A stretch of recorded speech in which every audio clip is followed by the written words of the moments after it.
Les experts de la République du Congo et ceux de sociétés pétrolières se sont penchés du 12 au 14 février 2023 sur l'analyse du marché pétrolier international et sur la fixation des prix fiscaux comptant pour le premier trimestre 2023.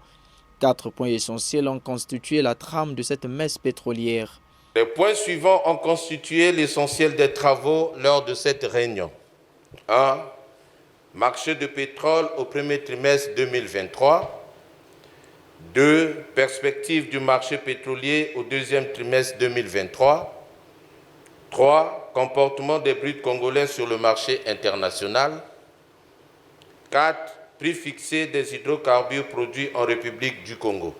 Au moment où les rideaux de ce conclave baissent, le marché pétrolier est peu stable, toujours assez volatile, avec une tendance baissière. En analysant finement la dynamique du Brent daté au premier trimestre 2023, on a pu constater une ouverture du trimestre à 81,230 $ par baril, puis une clôture à 79,060 $ par baril,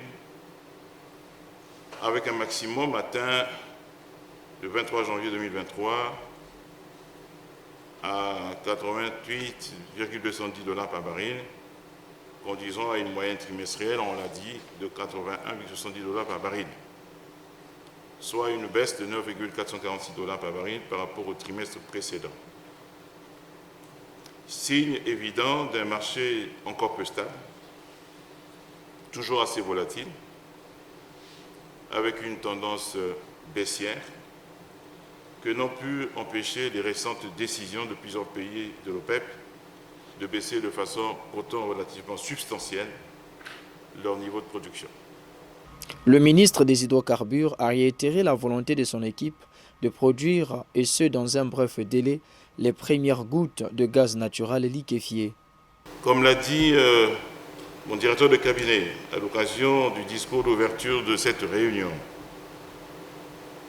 nous nous sommes fixés pour cette année 2023, au niveau du ministère, plusieurs objectifs, au rang desquels se trouve en bonne place la volonté de produire dès cette année, au troisième trimestre, les premières gouttes de gaz naturel liquéfié.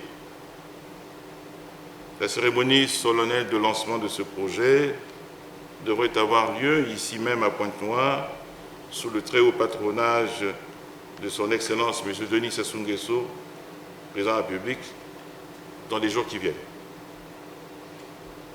Pour le gouvernement congolais, cet événement représentera un grand pas vers le changement de paradigme de notre chaîne de valeur pétrolière.